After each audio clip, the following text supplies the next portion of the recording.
Hey, it's the truth anyway. I'm PK. Welcome to our podcast. My name's Kelly Metters. I'm the lead pastor of Connect Church here in Jacksonville, Florida. This is my co-host, Christy. Welcome, Miss Christy Smith. How are you today? I'm doing good. How are you doing? I'm good. I'm good. Hey, today I want to talk about something that we rarely talk about in church at all. And we may talk about it in different context, but we'll never really address this, I don't think. Not many people do. I want to address the subject of longevity. And here's what I mean. I want to address the subject of what it means to be set in a place for a period of time with a group of people underneath a certain leadership, doing what God's called you to do consistently for a period of time. Because that's a big deal. And in the church, you know, especially in this age of consumer Christianity, we don't put a lot of credibility on longevity. Great. But it's important. It's valuable. And, you know, I say this every week. This podcast is for believers in Jesus. And, you know, the subjects and the things that we talk about are really specifically geared towards believers in Jesus. If you're not a believer in Jesus, I hope that maybe today, if you're watching, that you'll find him. You know, we encourage you to do that, but this is geared in that direction. And so I want us to talk about longevity. Dictionary.com says this about longevity. It means a long individual life, great duration of individual life.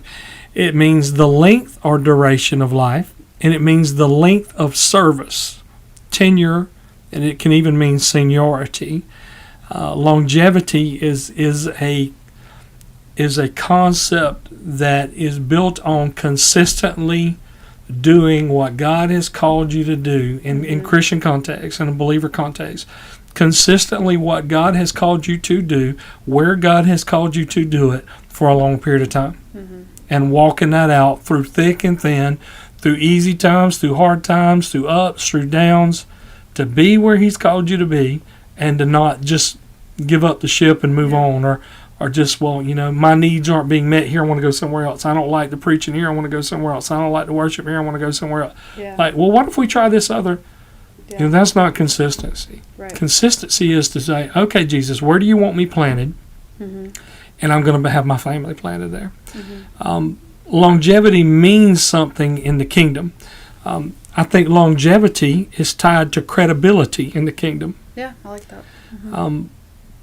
I feel like maybe at this point in my in ministry, I'm just starting to get a little bit of credibility. I've been in ministry for 30 years. I feel like with some people, in all seriousness, with some people, I'm just now starting to get credibility. You know, if you're married and if you've been married for 3 months and you want to hold a marriage seminar and tell people how to do marriage, and you're going to talk to people that have been married for 20 years, how much credibility do you have? You know, Marcia and I have been married for 33 years. We've been together for longer than that. And, you know, it does give you a perspective and some credibility when you've had longevity in something. And to be honest, when I'm looking at people in the kingdom to maybe promote someone or give somebody an opportunity, or longevity is one of those things that I look at. Right. It's one of the things that I look at. It's not the only thing, and it may not even be necessarily the most important thing, but it is definitely a factor. Right. So, Christy, let me ask you this. Have you ever seen someone come into church all on fire and just blow up and just like very visible, start off fantastic, but all of a sudden one day you just see them vanish? I have. Yeah. Have you seen that more than once? I would say so. I would say so.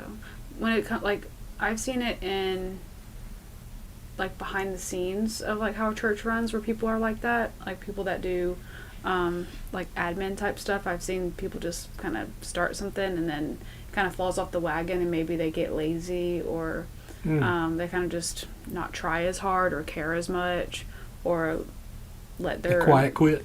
Yeah, kind of like that. Yeah. And then I've seen people just literally just come and then they just don't come back in positions maybe where they're serving in like greeting or, you know, something more like that. I don't know. And just that position just goes undone until you finally figure out, oh, they're not coming back. Yeah. And you have to figure. Right. You know, I've had situations where people have come in like a shooting star, just like, man, this person's going to be awesome in the kingdom, and then just burn out, just poof, just turn to nothing before your eyes. Before your eyes. Then I've had people come in and want to serve everywhere. Just, I want to serve here, and I want to serve there. I want to serve this. I want to do that. I want to do this. I want to be on the worship team. I want to be in the kids. I want to be, and then just stop serving anywhere. Stop calling. Stop coming. Just, you know, be scheduled on a schedule and just not show up. When I came into the kingdom, when I got saved, and I got called into ministry, we were part of a ministry team. It was a team. It was a ministry team concept. Is where I first got my opportunities. And to be honest, when I look at the people that are on that team, there were people that were core in that team, and then there were people that were also given the same opportunity to come around, and they were just as gung ho, just as raring to go, but like they just didn't last long. They just didn't last long. Then there were those of us who did. And it wasn't easy, but we stayed. There was some commitment. There was some longevity. And I remember that being very disturbing. I remember people being, I remember one situation where a guy basically was bought off to give up that pursuit to come into the family business. He was basically bought out of it. I was in a hotel room, and I watched the phone call where he had a loved one that called him and said, hey, if you'll come here, I'll give you X amount of dollars and do this for you financially, but you got to give that up.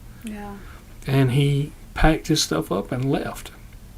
And so I saw that. So there's different things. I also see, have you ever seen people that were madly in love, couldn't keep their hands off of one another, just madly in love, get married and then just divorce a short time later? Personally, no, I don't feel like I have. There might be maybe a few people that I went to school with that I noticed, maybe they were married and then all of a sudden they're not anymore, but like I don't really know them. But sometimes I watch 90 Day Fiancé. Oh, there you go. If you know, you know. And I see a lot of that where they're just like, they're talking about, oh yeah, we spent 7 days in person, I proposed, and now we're, getting married, and then they, do the journey where they're on FaceTime for 2 years and they're so madly in love with each other. They go visit each other, whatever. And then once they come to the U.S., it's like, and they start really digging into getting to know each other a little bit more, it just falls apart so fast, and there's so much resentment so quickly. Sure. After they went through all that process. Sure. Yeah, I can see where resentment would be there. Yeah, and they just kind of just get off of it, and they're not in the same state that they were, I've seen this concept that I'm talking about apply across the board and all kind of things. I've seen it in work situations. I've seen people come in, have a wonderful resume, just a beautiful resume, just like you think, oh man, this is a perfect person I've been looking for. Yeah. Even in industrial work, when I was in industrial work, oh man, this is the guy. Like this guy can do the thing better than anybody I've seen, and then just poof, blow up, and you find out, oh yeah, he was a heroin addict, or he just didn't. I mean, just all kind of crazy stuff. Yeah. So in this culture, I think it's a cultural thing for us. So, I mean, in my mind, I want to ask, why do we seem to lack long-term staying power in our culture? We seem to lack long-term staying power in our culture, in our marriages, in our relationships, in church. What is the problem in our marriages, in God's house, and in ministry? I've seen people swear up and down they were called to ministry, want to be ordained, and then get ordained and don't do anything with the ordination. Like, what happened? Yeah. What happened? So, Christy, what do you think the key to long-term, to longevity, to long-term staying power, what do you think the key to it is? I would say commitment is one. Having dedication and possibly some sacrifices. But also, I think consistency And if you're a Christian, which this podcast is for Christians, I would say hope and faith as well. Hope and faith. Mm-hmm. Yeah, and hope is the expectation of a preferred future. Mm-hmm. You think people just lose hope too quick? I would say so. It's easy to lose hope, especially when you're in a really tough situation for a really long time and you get burnt out and you quit and you just give it up. Interesting that you say it like that. I want to read something that Jesus said. This is a little bit of a long passage, but I'll read it quickly as I can. Mm-hmm. It's Matthew chapter 13, verses 3 through 9 and 18 to 23. It's a parable of the sower is what it is. Mm-hmm. And he spoke many things to them in parables, saying, Behold, the sower went out to sow. And as he sowed, some seeds fell beside the road, and the birds came and ate them up. And others fell on the rocky places where they did not have much soil. And immediately they sprang up, because they had no depth of soil. But when the sun had risen, they were scorched. And because they had no root, they were withered away. Others fell among the thorns, and the thorns came up and choked them out. And others fell on good soil, and yielded a crop, some 100-fold, some 60, some 30. He who has ears to hear, let him hear. And they didn't quite understand, so in verse 18, they asked, hey, could you help us understand? In verse 18, he explains it to them when he gets behind the scenes with his disciples. He speaks to the crowd in parables. And to his disciples, he explains behind the scenes when they didn't understand. He said, Hear then the parable of the sower. When anyone hears the word of the kingdom and does not understand it, the evil one comes and snatches away what has been sown in his heart. And this is the one on whom seed was sown beside the road. And one on whom seed was sown in the rocky places, this is a man who hears the word and immediately receives it with joy, yet he has no firm root in himself, but is only temporary. And when affliction or persecution arises because of the word, immediately he falls away. And the one on whom seed was sown among the thorns, this is a man who hears the word, and the worry of the world and the deceitfulness of wealth choke the word, and it becomes unfruitful. And the one on whom seed was sown on the good soil, this is the man who hears the word and understands it, who indeed bears fruit and brings forth some 100-fold, some 60, some 30. So, there's some part of this that is on people. There's some part of this is on people that they haven't done the work to have the depth of soil. They haven't tilled it up to have the ground prepared. That all that is true. But there's a part that's on us. There's a part that's on the church. What could we do a better job of helping people? I think that there's several things that I see in the church that we could do a better job, and that people could do a better job of trying to grasp. Mm-hmm. I think we need to help people. I think we need to help people in several ways. Number one, I think we need to help people set expectations. The gospel that much of the church has preached is, come to Jesus and all your problems will go away. Everything will be okay. You'll never have any more issues. All your life will be roses and daisies and fluffy pillows and puppies and fuzzy clouds. And that's not how life works. Right. As a matter of fact, Jesus never promised that. But that's kind of the gospel that some of us have sold. And I think it's a cheap gospel, and I think it's a lie. I don't even think it's a real gospel. So I think we need to help people set expectations. I think we need to help people set expectations in their relationships, because I think people come into relationships sometimes thinking, oh, this person's going to complete me. Two broke people don't make one whole person. Mm-mm.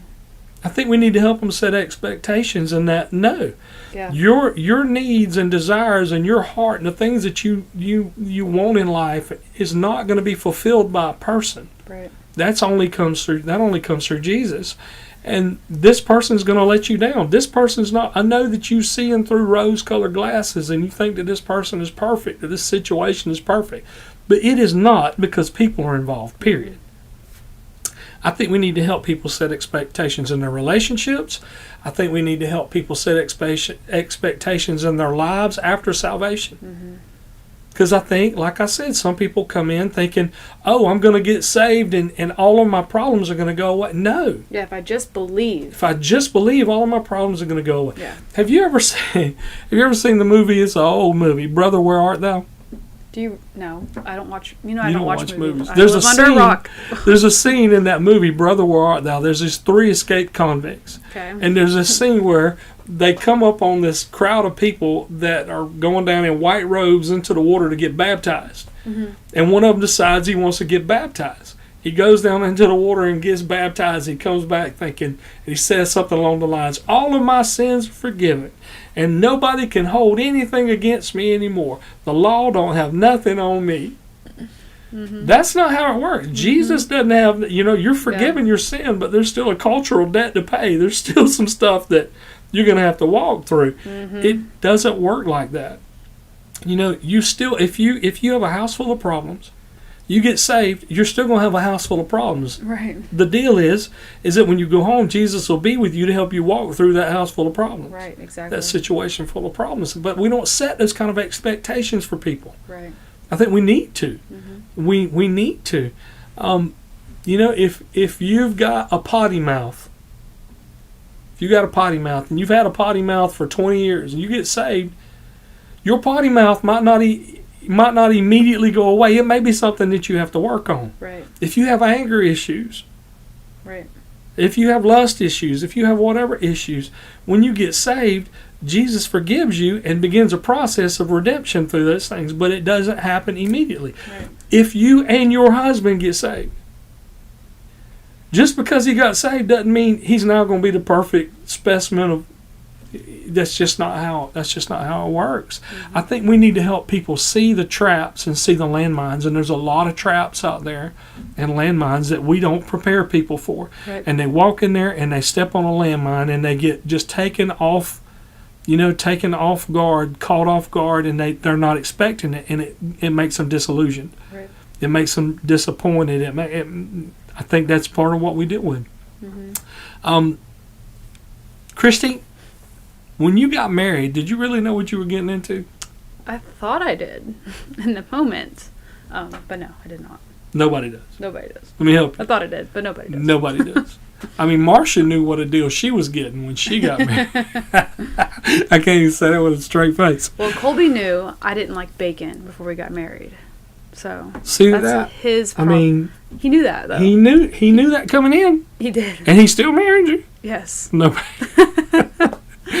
So, after you got saved, did you find life different than what you were? What were your expectations when you got saved? Do you remember? Did you get saved as an adult? What was? So I grew up in church, so I kind of always had that terminology kind of in the background. Not really sure if I understood it until I was a later teenager. But I kind of did think that, I kind of had the mindset of, I'm saved now, God's got my back, I'll be fine. But I didn't really know. I mean, I still had my fair share of unexpected struggles and things I deal with and things that I know are toxic within myself that God is still working on in me today, that I thought would just go away and not come back, basically. I thought, okay, I'm going to give this to God, and everything's good. We're all good. But then I just take it right back from him, and it's a constant thing where I have to give it back, and then I steal it back from him, and then I give it back to him. And it's not just poof, it's gone. That's for sure. Sure. I thought maybe it would be. It's a fight. That's where the term "fight the good fight" came from. Right. Sometimes I am the fight that I am fighting. Right. Exactly. As a matter of fact, I would say that most of the time I am the fight that I am fighting, more than I'm trying to fight the devil, more than I'm trying to fight other people. I'm my own the problem. One. I am. I'm my own worst issue. Yeah, same. Flesh, carnality. And this is kind of what I'm talking about. I think on people's part, now we talked about the church's part, on people's part, I wonder sometimes when this kind of thing happens if they don't just become disillusioned way too easily. Like there is this thing where people in our culture have this give up real easy thing about them, and I don't really know what that's completely about. Maybe it's the way we've trained people. Maybe it's like, I think it's just the human in us. The human in us. Yeah. There needs to be some more backbone. Yeah. There needs to be some. We need to help people have more backbone. Yep. People get offended very easily. I was having a conversation with somebody this morning by text, and I can't say who it was. I was having a conversation this morning with somebody by text, and they got offended at me because I gave them. They didn't like my warm fuzzy answer, so I gave them the okay. Let me help you understand this bluntly answer, and it wasn't ugly, but it wasn't veiled in warm flowers and fuzzy puppies. And they got mad at me, and they basically said, I feel like you're talking down to me. Yeah. And I had to tell them, so listen, I'm just talking to you like an adult. Right. This is how we're like skinnies. We're talking like adults. This is how adults talk. Mm-hmm. This is real talk. Mm-hmm. And I think that we work through that, and that's good, and I'm glad. But I think we don't need to let people become disillusioned too easily. We need to help people walk through stuff, but we need to explain to people that there's stuff to walk through. Mm-hmm. People expected their troubles to vanish, and their problems still don't, and I think we need to convey to people that that's normal. Yeah. And here's one of the ways that you do it. As leaders, as people that are visible in the kingdom, a lot of times people like to pretend like they got no issues. Yes. Like all their stuff is together, that I don't have any issues. What are you talking about? I'm a pastor. Yeah. I don't have issues. All of my, I would never dream of saying something ugly if I get up in the middle of the night and kick my toe on the dresser. Mm-hmm. I would never dream of getting angry and pitching a fit. I would never dream of yelling at my kids, or I would never dream of yelling at the guy in traffic, and I would never dream of that, getting irritated with people, because I'm way past all of that. Or being irritable or angry. Being irritable, angry, or when I get hangry. Mm-hmm. I'm way past that. And as far as issues, I really don't have issues. Yeah. As far as problems, I have Jesus. I don't have problems. Yeah. All that's a lie. All that's a front. People that you think don't have issues and struggles do. If they present themselves like they don't, one of their issues is lying. That's one of their issues. True, yeah. One of the things I've always tried to do is to be real about the thing, and I am not perfect. I'm just called to the ministry. Right. I'm just called for Jesus to use. But just remember, Jesus used Balaam's ass too. He used a donkey. Yep. So, just remember, he can use anybody. And so I think we need to help people understand. And the enemy comes and says it must not be real. Here's what happens when people are not expecting problems. Jesus said, in this world you'll have trouble, but fear not, I've overcome the world. Right. Well, when people are not expecting that they'll still have trouble in life, and trouble comes, then like Jesus said, when some kind of persecution or some kind of problem or something comes, then the enemy comes and steals that seed away.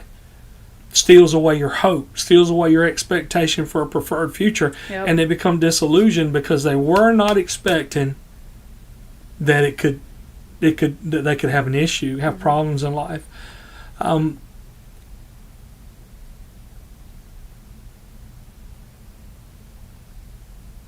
Have you ever been tempted to quit something? Mm-hmm. Because you didn't know it was going to be as hard as it was going to be? Yes, I have. Like, I just want to quit now. Yes, I have. Is there something that you can say online without getting somebody mad or in trouble? Yeah. So please don't say marriage. No. So I have a fair share of I have a patience problem, and so I get really irritated and frustrated with myself if I can't get myself as good as something as I thought I could. Or perfectionism. Yes, that, and it is a struggle, and if you have it, and so I've quit multiple hobbies. Like I'll get real serious into a hobby, and then if I'm just not, if the first couple times it's not perfect, I'm like, well, this sucks, I'm not gonna do that no more, and then I've just wasted all you don't need to fish with me because I mess up regular. I break stuff. Well, I don't fish. You can ask Colby. When we go fishing, I'm there for maybe I'll catch a couple fish, but if it goes for a while without catching a fish, I'm peacing out. See you later.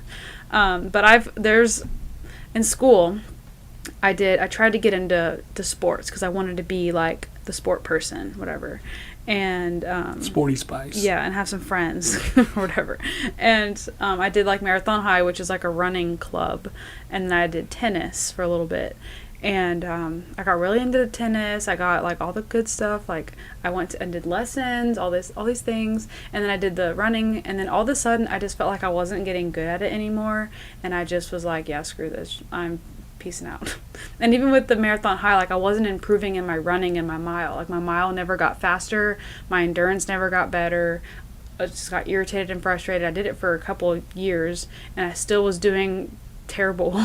And I even went to the dang marathon, and in the middle of the marathon, I left. Like, I didn't even finish the marathon because I just, like, got so irritated with myself. So the answer to that is yes, I have quit stuff because I didn't think it was going as well as what I have gotten disillusioned, and I have... Yeah, and I still struggle with that today. And it's just, I don't know. It's terrible. Well, you think of some of those things that you may have had those struggles with. Would you have ever started had you known how hard it was going to be? Probably not. Have you ever gone through something that was difficult and finished it? Yes, I have done that. What was that? I would say my struggle with my eating disorder. I started that. That was hard for me to stop, and I still comes. I still have it there. But I'm definitely like way far out of it now. But that was definitely something that was really hard for me to not do for a while. How about things like school? And school. And that was difficult, right? It was hard. Oh, yeah. We all was it know way that. harder than what you thought it was going to be? Yeah, I would say so. I mean, I failed a couple classes. I did. And go back and retake them? I had to retake them. Well, let me ask you this. If you knew how hard school was going to be before you ever started school, would you have done it? Well, I feel like I kind of expected it to be hard. But in the moment, I would say no. I don't think I would do it if I knew all the stuff I've been all through. The stuff that comes with it? Yeah, all the added stuff that comes with that you don't realize you'll run into until you run into it. There are definitely things in my life I can think of, multiple things that I started and got in the middle of and went, oh my Lord. Mm-hmm.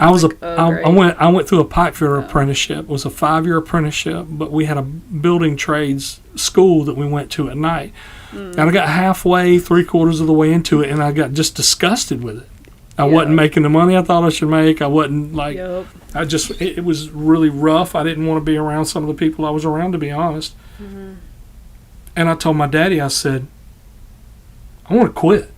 Mm-hmm. I can do better stuff than this. I want to quit. There's got to be. There's got to be something better. And he told me, he said, son, he said, finish this and nobody can ever take it from you.